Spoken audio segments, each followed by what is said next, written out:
Today is the judgment day.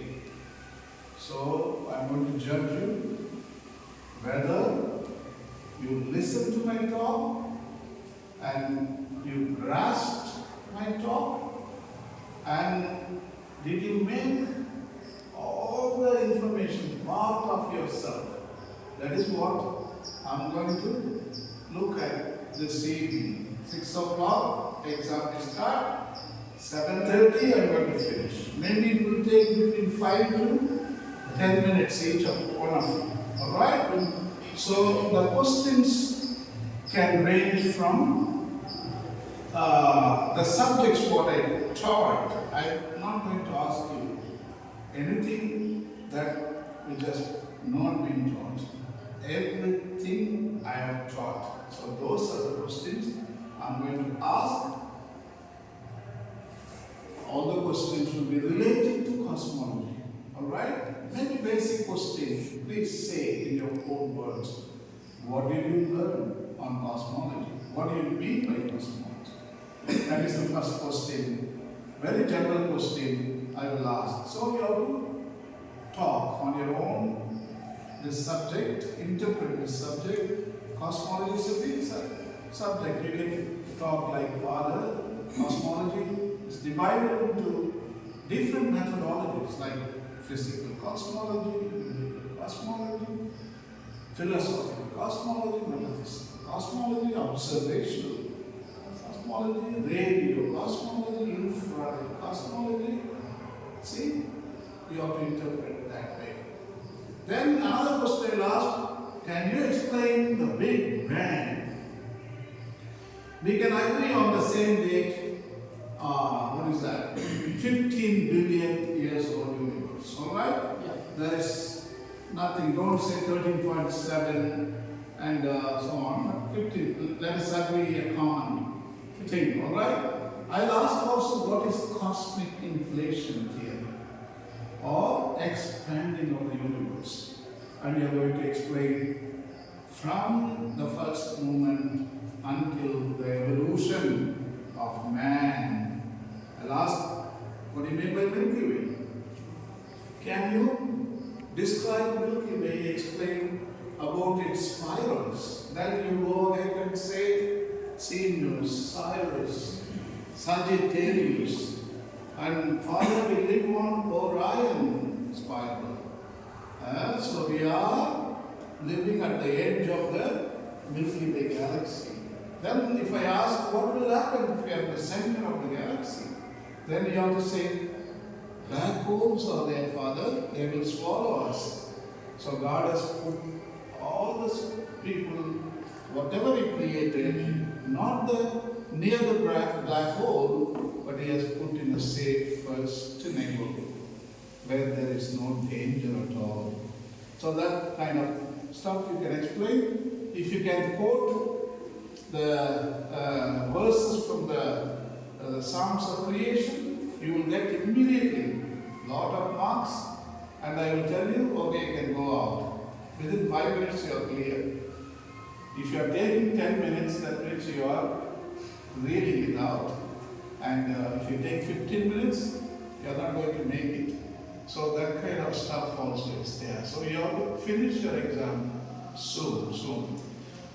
Then I'll ask, can you classify galaxies? Spiral, elliptical, broad spiral, all that kind of stuff. Then I'll ask, what is the solar system? Can you explain about our solar system? Then you explain everything. Sun is the center and all the planets revolve around the sun. So that interpretation you have to give. And also I will ask that pale blue dot, the Voyager mission, okay, Carl Sagan. If you give me the Carl Sagan quote a little bit, I'll be very happy. Because when the Voyager was leaving our solar system, yesterday, did you watch the movie Wormhole? Yes. Before that they told we are going to leave our solar system. We are going to leave our galaxy and go to the next galaxy through wormhole. So that is a shortcut they took.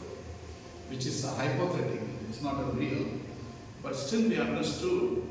But here, our Voyager going out of our solar system in real time, and Carl Sagan is turning the cameras back towards the sun and the planets.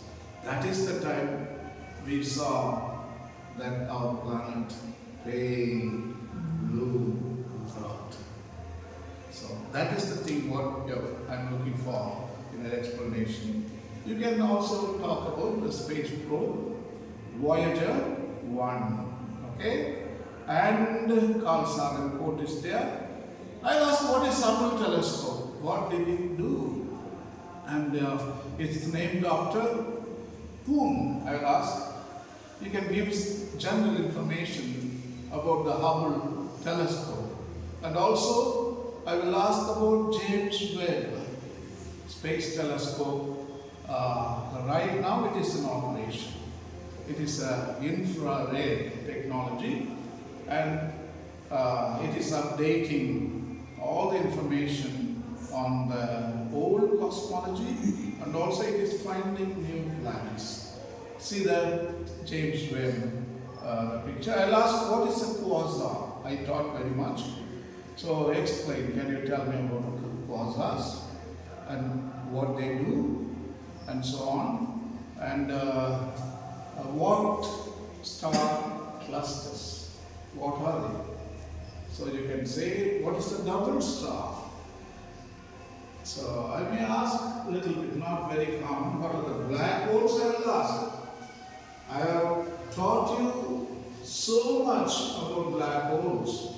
So I'm going to ask a lot of questions on black holes. Constellations I may not ask. Can I ask also Bishop James Usher?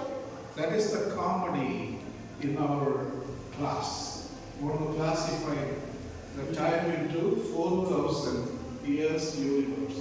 But definitely I will ask, what explain the Earth-centered universe before 15th and 16th century? I will ask definitely that. So who replaced, who helped us to come to the heliocentric universe, like Copernicus, Kepler, Galileo Galilei, all these people, before that Aryabhata. So all these people have helped us to understand the heliocentric, that is the sun-centered universe, which is opposite to the Catholic Church teaching of earth-centered universe. I'll ask not much about, but I'll definitely ask Teilhard de Chardin, the theory of cosmogenesis. You know, dead matter, living matter, thinking matter. I taught you. So that is the very important question very often I'll ask. Explain Teilhard de Chardin's cosmogenesis. From one end to omega point it is going. Beginning alpha, going to omega, going back to God. So all the universe is now expanding and also accelerating fast, as if they are going to catch a plane or a train. But actually they are moving towards omega point. God is the alpha and God is the omega. So, and also I will ask about Psalm. Can you describe about Psalm number 90? You can read the Psalm for yourself and then you can read and explain to me also, no problem. So, you explain about Psalm 90 instead of going into verse. If you could summarize the Psalm, you will get a lot of marks. And what are the creation Psalms? You have to come up with numbers. What is the best creation Psalm? 104, you have to tell. And I'll ask definitely about the biblical cosmology. How you can compare the scientific evidence with biblical first chapters of Genesis. How do you compare? Then you come with hardware and software, and Monday connect it with Thursday, Tuesday connect it with Friday, Wednesday connect it with Saturday. Last day is rest. So this is how we are going to give this very important question. I'll ask Psalm 19. I'll ask what is it and you explain. So the Phoenix aircraft is exclusively for the mission Mars. So I'll ask, please say something about Phoenix. And Cassini. And Cassini was deployed to study the rings of Saturn and also the Titan, the moon of Saturn, the second largest moon. So that's also I will ask. And probably I'll ask, can you list the moons orderly according to the size? Then they go Ganymede, Titan, Galileo, and Io, and moon of Earth. So, and I will ask you cosmology study under four systems. What are they? Then you explain this. Uranology, the science of heavens. Aerology, the science of air. Geology, the science of continents. And hydrology, the science of water. And physical cosmology. I will ask what is it. A little bit you explain. These are all very, very simple. Observational cosmology. What is it? Telescope observations. Can you explain what it is? And what kind of telescope you are familiar with? My telescope, I expect you to describe about Celeste next star. How many inches? And how did you watch some of the observations in the videos taken from this telescope? So what is the Vainu telescope? What is the metaphysical cosmology? And the religions and mythical cosmology, I'll ask. What is the myth in Hinduism? How they perceive creation? And Zoroastrian cosmology, Jain cosmology, and Samkhya cosmic. This are all I may not ask. Okay. Biblical cosmology I will ask. All right. And this are all I may not. Yeah, this I might ask. Non-parallel multiverse of Bhagavata Purana. That is very important. Dasavadara. So how God is perceived? He is not only perceived as human. He is perceived as other life forms. So which covers the whole universe. All life forms. So he is the God of creation. He is not a God of only man as Christianity puts it. Copernicus, Bruno, and Psalm number 104. Very important Psalm. Many questions I am going to ask from Psalm number 104. You have to get a lot of memorize to do, lot of text. Kepler, you know, Einstein theory of relativity, I will ask. And then Galilei, I will ask a little bit. Stephen Hawking, okay, I'll ask a little bit. Explain Stephen Hawking top-down cosmology. What do you mean by that? And what is Stephen Hawking's final theory? That also I taught. And Edwin Hubble, no need of any answer there. Also, I'll ask the telescopes, alright? The Edwin Hubble telescope and James Webb telescope. You can connect also some of the information of the astronomers named after Indian astronomy in general, I'll ask. Okay?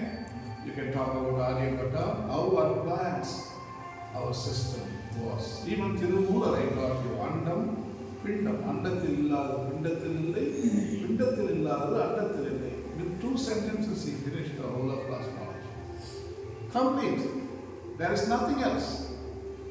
Only two sentences. It is like E is equal to MC square. Andathil illadu, Pindathil illai, Pindathil illadu. Finished. Cosmology. Class is over. Such a smart syllogism. Aryabhatta, you read in the Wikipedia and come, and also Brahmagupta, also very important, Bhaskara. Only three. Others I may not even touch, don't worry about it. And Vainu Bapu, I will ask. That is our nearest observatory. And also observational observational cosmology. This is Vainabhav. We are living just 80 kilometers away from the Lord today. So you need to talk about Vainabhav, how they constructed there, and what are some achievements they did. They also, one comet is named after the Vainabhav because it was invented, it was observed from this observatory, right? And see the discoveries of the Vainabhav and schools and organizations of astronomy in India, Jantar Mantar. So that's advanced construction of the scientific models of astronomy. And our space program and our Indian superstars like Kalpana Chawla and Sunita Williams, I might ask you to answer. And matter, definitely I'll ask what is it, and you talk about matter. So you're going to talk a good deal of, many questions will be asked in matter, state of matter. So on the energy, of course, I'll ask, and you have to explain to me everything. Psalm 148, I explained yesterday in terms of a beautiful talk in the morning again. So you better make sure that you give it back to me, energy you are going to give me, and explain what is the strong nuclear force, what is the weak nuclear force, gravity, electromagnetic force, what is the solids, liquids, gas, asthma, all the small questions I'll ask. And then I'll ask dark matter. If I ask dark matter, Father, we don't know, you got 10 marks. Because nobody knows. But you can still explain that dark matter can be explained, Father, from the biblical perspective. Then you put that verse 28 to 30, 31. The God fills the whole universe, that kind of explanation I'm expecting. And dark energy also, you should explain in terms of biblical cosmology. And this is all quasars. I'll ask what is it. Already I told you what is a quasar. I'll ask black holes, of course I'll ask, because that's a very important. Star formation, how they are formed. Today morning I told you how they are formed from the dust, from nebula, and to protostar, and then what is that, main star sequence, and then it shines for millions of years and becomes the red dwarf, and then it becomes a white dwarf, and then black dwarf. So all that history, evolution, I'm going to ask. Psalm number 65, this morning I explained, and you explained back to me, and stellar evolution is also the same. So those are all, and death of a star also you can explain. You are familiar with what is the second law of thermodynamics? What is the first law of thermodynamics? What is entropy? These are all I will ask. And the speed of light, time, what is time dilation, and what are the photons made up of? That kind of stuff, small. And the end of the world, how sun is going to die, how everything going to disappear, and also how internal structure of the earth, mantle, crust, mantle. You say outer crust, inner crust, outer mantle, inner mantle, outer core, inner core. All that I taught you, and plate tectonics naturally. What earth crust is made up of, then you go plate tectonics. How many plates? You can say 12 plates. Alright? And then humanity, and how did we change this planet? The humans, did they destroy it or did they preserve it? So that question you can easily answer that we destroyed it. Completely God's creation. You don't need entropy to bring disorder. Man himself is entropy. He himself is a disaster. So he comes and destroys everything. We can stop entropy. Please, entropy, we don't need it. We ourselves will play the work of the Satan. So that is what we are doing now. the last is the end of our solar system. How it will end. That's it. And then Jesus also puts it in Mark 13 in a similar way, what scientists are explaining about the end of the world. The scientist description of the physical world and Jesus' depiction of how the world is going to end, both of them converge. There is a similarities in both the theories. See the importance of biblical cosmology and physical cosmology. Both of them come together. So that is how we are to present our study of cosmology. So don't take side of science and neglect religion. Don't take entirely religion and neglect science. Both of them bring together. That's why you are studying cosmology during the time of your philosophy life. Understood? Thank you. Did it